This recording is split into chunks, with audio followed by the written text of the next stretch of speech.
Even Newton, master of gravity and motion, could not resist. In despair, he admitted, property was seized and auctioned for a fraction of its worth. Justice, uneven and heavy, the dot-com crash, the crisis of 2008.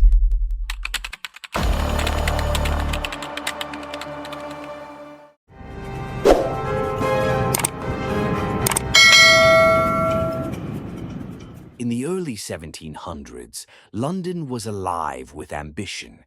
The fog of the Thames carried whispers of opportunity, and a new promise of wealth hung in the air.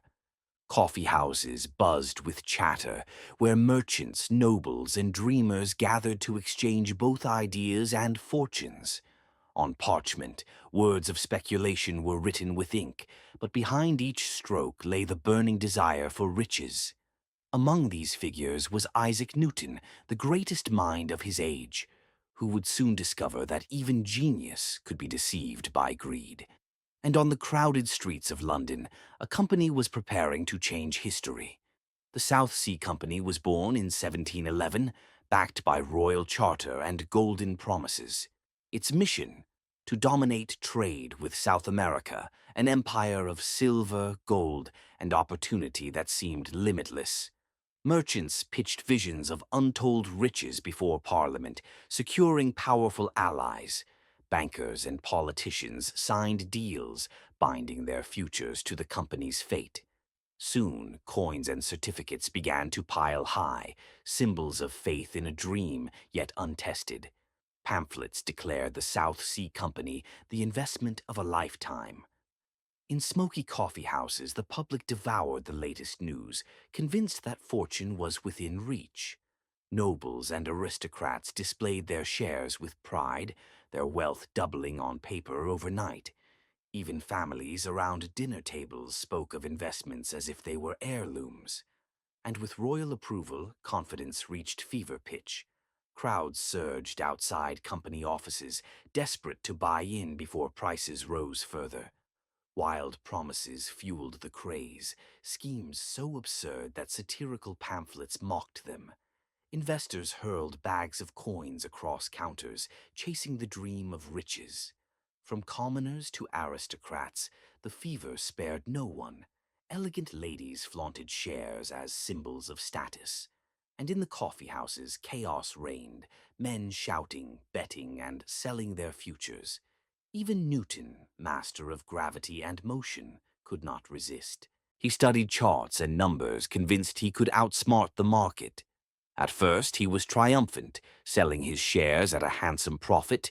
But when prices soared even higher, doubt crept in. Had he sold too soon? Drawn back in, Newton reinvested, only to watch in horror as the bubble swelled beyond reason. When it burst, he lost everything. The man who could measure the stars had been undone by human folly. In despair, he admitted, I can calculate the motions of heavenly bodies, but not the madness of people. As prices collapsed, panic replaced euphoria. Crowds tore their worthless papers to shreds in the streets. Once proud nobles knelt in despair, their fortunes scattered like coins. Bankers turned away desperate men who had staked everything. Even Parliament was thrown into chaos, scrambling to contain the fallout. The dream had shattered. Only ruin remained. Families fell into despair, their savings gone overnight. Property was seized and auctioned for a fraction of its worth. Satirists ridiculed the greedy, their caricatures plastered across the city. Politicians whispered in fear, for many had profited from the scheme. Justice, uneven and heavy, weighed down upon select few. Some directors found themselves imprisoned, though many escaped punishment. And the streets of London, once alive with frenzy, now stood eerily silent.